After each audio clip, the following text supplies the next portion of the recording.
ତମ କଥା ହେଲେ ମୋର ମନେ ପଡି ଯାଉଛି ମୋ ତଳ ପେଟ ଓଦା ହେଇଯାଉଛି।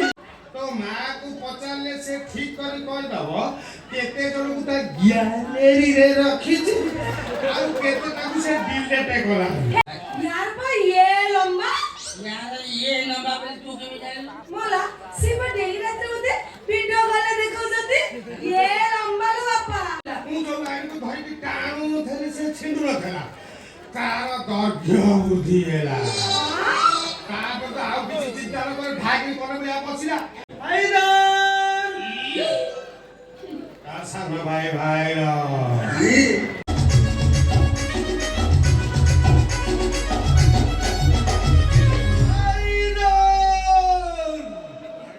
उसको छोटा भैया ओ बापा गिराइंडर माँ मिनरल वाटर साना भाई टेंशन ता तोलटा गरना इने आज तो बहु गोपासी मत संगे को बापा माने मोर इने केंटा बापा किलो तो माँ को पचारले से ठीक करी कहदब केते जणକୁ ता ग्यालेरी रे रखिछि आ केते ताकू से डिलेट कला। हेडी मते नि अनेइलो काम चाहले अनेइछि ना मते नि प्रेम से ono तमे उडे किछ करलो कोन कोन जा दो ताको ना तमे मते बाई की तमे घर को नै चलो सब बेल कर मैं धन को मने पडुची खाइला बेले सोइला बेले जो काम कला बेले अनेइलो तम को भाबिले मते भारी कष्ट होउचिलो हालो तम कथा के मोर जाउछि तम कथा के मोर मन पड़ जाउछि मो तळ पेट ओदा हेई जाउछि लुहारे पतेरे की भाबिबो बहळे की भाबिबो तमे यो सब कोठे बाहरचिलो समस्तଙ୍କର ଯୋଉ ଜାଗାରୁ ବାହାରେ ମୋର ସେଇ ଜାଗାରୁ ବାହାରୁଛି କିଛି ଲୁହ ଆଖି ଦେଇକି ବାହାରି ଯାଉଛି ଆଉ କିଛି ଲୁହ ବାଟ ଗଣା ହେଇ ହେ ବାଟରେ ବାହାରି ଯାଉଛି। ମା ଧନ ମତେ କେତେ ଭଲ ପାଉଚିଲୋ ମାନେ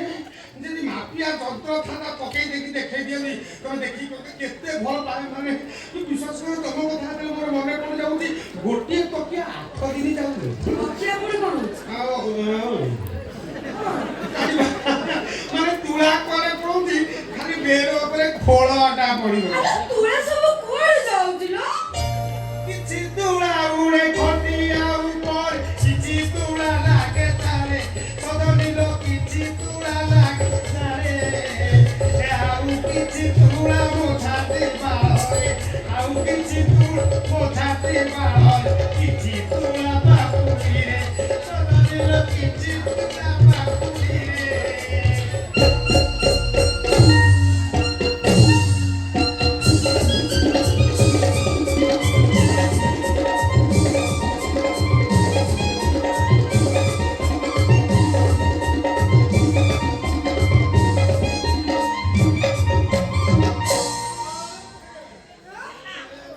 ओला केउटा नाची गुदी मो घर दुलु कोउते उठाउती पकैछि ओला एटा को नाच आखरा छला भाबिति न कोन किए बे तू के बे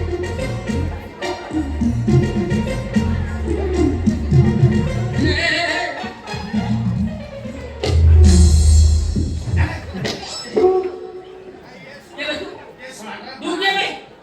तू ये ओला मो पर खिलाई मत को मु के बे सान भाई भाइर तते को देखिला बेले मन होउती देखिथब ଆମେ ଲୋକାଲ ଭିଡିଓ ନ୍ୟାସନାଲ ଭିଡିଓ ଆଉ ବଡ଼ ବଡ଼ କେସ୍ରେ ବାହାରୁ ଆମେ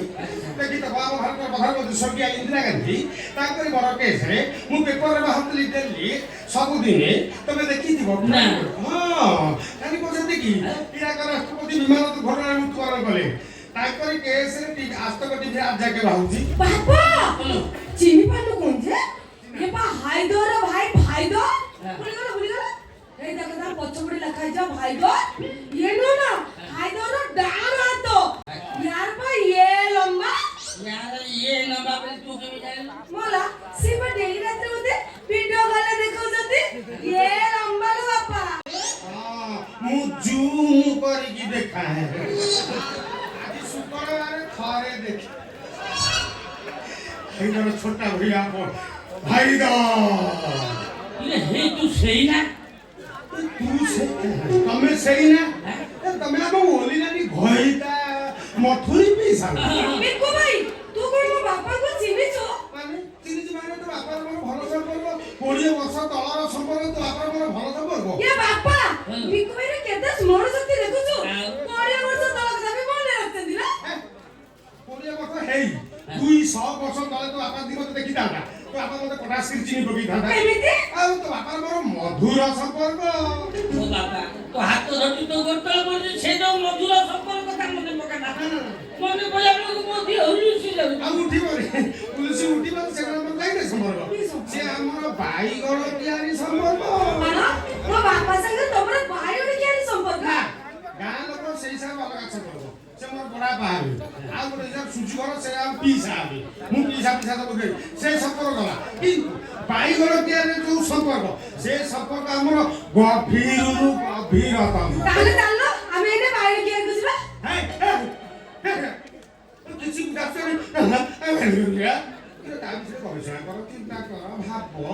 ଅନୁଧ୍ୟାନ କର ତାପରେ ତମେ ନିଜେ ଚିନ୍ତା କର ମୋର ବାଇଗଣ କେମିତି ଯିବା ଉଚିତ କରୁଛି ଠିକ ଅଛି ମତେ ତାହେଲେ ବାয়োड କେରି ଗପ କୁହलो ଷ୍ଟୋରିଟା ଭଲ ଶୁଣିଲେ ଭଲ ଲାଗିବ ମନେ ରଖିଲେ ଉପକାର ପରୀକ୍ଷାରେ ପଡ଼ିବ ମଉସା ମୁଁ କହିବି କିନ୍ତୁ ମୋର ପା ଡେଇଁବା ଅଭ୍ୟାସ ଅଛି ନାଇଁ ତୁ କହ ଯଦି ଡେଇଁ ପଡ଼ିବୁ ମୁଁ ମାଡ଼ି ବସିବି ଧରି ପକେଇବ କେତେ ମସିହା ଘଟଣା ଏଟା 1999 ମସିହା ଓହୋ ଯୋ ମସିରେ ବାତ୍ୟା ଥିଲା ଝିଅର ଅଛି ମୁଁ ଯାର ନାହିଁ 1999 ମସିହା ଡିସେମ୍ବର ମାସ ତ ପ୍ରବଳ ଶୀତ ହାଡ଼ ଭଙ୍ଗା ଶୀତ ପ୍ରବଳ ଶୀତ ହଉଥାଏ ତ ବାପା ମୁଁ ଚିନ୍ତା କରୁ ବାଇଗଣ ଚୋରି କରି ମାର୍କେଟରେ ବିକିବୁ ସେଇ ଗଛ ବାଇଗଣ ଭଲ ରେଟ୍ ହେଇଥାଏ ମୋତେ ଫଳ ଫଳିଥାଏ ମାନେ ବଢ଼ିଆ ଫଳ ଫଳିଥାଏ ସେଇ ଚିନ୍ତା କରୁ ଆମେ ତ ବାପା ମୁଁ ଯାଇକି ବାଇଗଣ କିଆରି ପାଖରେ ପହଞ୍ଚିଲୁ ବାପା ଖତି ଖୋଲିଦେଲା ମୁଁ ପେଟ ଖୋଲିଦେଲି ତାପରେ ଆମେ ବାପ ଦି ଜଣ ବାଇଗଣ କିଆରିରେ ପଶିଲୁ ତ ବାପା ଦେହ ସାରା ରକ୍ତ ମୋ ଦେହ ସାରା ରକ୍ତ ବାଇଗଣ କିଆରିରେ କଣ୍ଟା ଗୁଡ଼ା ହେଇଛି ରାମ୍ପି ହେଇଗଲା ଭାରି କଷ୍ଟ ହେଇଥିବ ତ କଷ୍ଟ ପରେ ସିନା ପୁଷ୍ପ ମିଳିଲା ମୁଁ ଏତେ କେତେ ବାয়োड ଥିଲା କି କେତେ କୋଟି ଲାଗିଥିଲା 1.5 2 ଏକର ଚାଷ ହେଇଛି ହଁ ବଢିଆ ବାଇଗଣ ହେଇଥାଏ ଲମ୍ବା କଳା ଧଳା ଗୋଲେଇ ନେଠା ପେଠା ଲୋ ବାପ ବାଇଗଣ ପ୍ରବଳ ବାଇଗଣ ହେଇଥାଏ ତୁଳିଆ ପାଇଁ ଭାରି ଯାହା ପାଇଁ ସଳା ବେଳା ତ ଖରାପ ଏତିକି ବେଳେ ସେ ରାଣ୍ଡି ଦିନା ଉଠିକି ବାଇଗଣ କଟା ଖୋଲ ଖାଲି କଣ ବାଡ଼ି କବାଟ ଖୋଲିଲା ଆଉ ଆଲୁଅ ଦେଇ ବାଡ଼ି କବାଟ ଖୋଲି ଆମ ଜାଗାକୁ ମାଡ଼ି ଆସିଲା ମୁଁ କହିଲି ଦିନା ଉଠି ଗ୍ୟାଷ୍ଟ୍ରିକ ଅଛି ଘଣ୍ଟା ଉଠେଇ ଏ ସଳା ସିଏ ତ ଯେମିତି ଆସିଲା ଆସ୍ତେ ଆସ୍ତେ ଆମେ ଦେଖିଲୁ ମାହାଲୁ ତମେ ପଳେଇଲ ଯାଇକି ରହିଦେଲ କାହିଁକି ପଳେଇ ଆସିବ ବାହାରକୁ ସେ ଆସ୍ତେ ଆସ୍ତେ ଆମ ଆଗକୁ ମାରି ପିସା ପଳେଇ ଯିବାକୁ ବାହାରିଲା ବେଳେ ଗୋଟେ ବାଇଗଣ ମୋ ହାତରେ ପଡ଼ିଗଲା ଧରି ପକେଇ ମୁଁ ଟାଣୁଛି ସେ ଛିଣ୍ଡୁନି ଆଉ ଥରେ ତାର ତା ବୁଦ୍ଧା ହରିଲା ମାହାଲୁ କୋଉ ବାଇଗଣ ଇଏ କହ ସାବର କୁରୁପା ବାଇଗଣ ତାପରେ କଣ ହେଲା ତାପରେ ଆଶ୍ଚର୍ଯ୍ୟଜନକ ଘଟଣା ଘଟିଲା କଣ ଘଟିଲା ମୁଁ ଯୋଉ ବାଇଗଣକୁ ଧରିକି ଟାଣୁନଥିଲି ସେ ଛିଣ୍ଡୁ ନଥିଲା ତାର ଦୈର୍ଘ୍ୟ ବୃଦ୍ଧି ହେଲା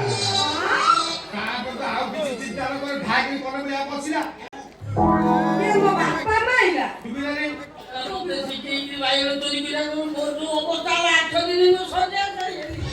ତ ମା ମତେ ଝାଡ଼ିକା ବାପ ଘରକୁ ପଳେଇଲା ଏ ବାয়োଡ ପାଇଁ ବାପା ପଳେଇଲା ସେ ମଞ୍ଜି ଆଉ ମିଳୁନି ବୋତଲ ପଡୁଛି ତ ହାତରେ ହଉଛି ସେ କଥା ମନେ ପକେଇଲା ତୁ ମୋ ଘରୁ ଗଲୁ ନା ମୁଁ ଯିବି କିନ୍ତୁ ମୋ ମନରେ ଅବଶୋଷ ରହିଲା କଣ ଅବସର ମୁଁ ତ ବାଇଗଣଟାକୁ ଧରିକି ଟାଣୁଥିଲି ସିଏ ଛିଣ୍ଡି ନଥିଲା ସେଟା କୋଉ କିସମର ବାଇଗଣ ତୋ ମା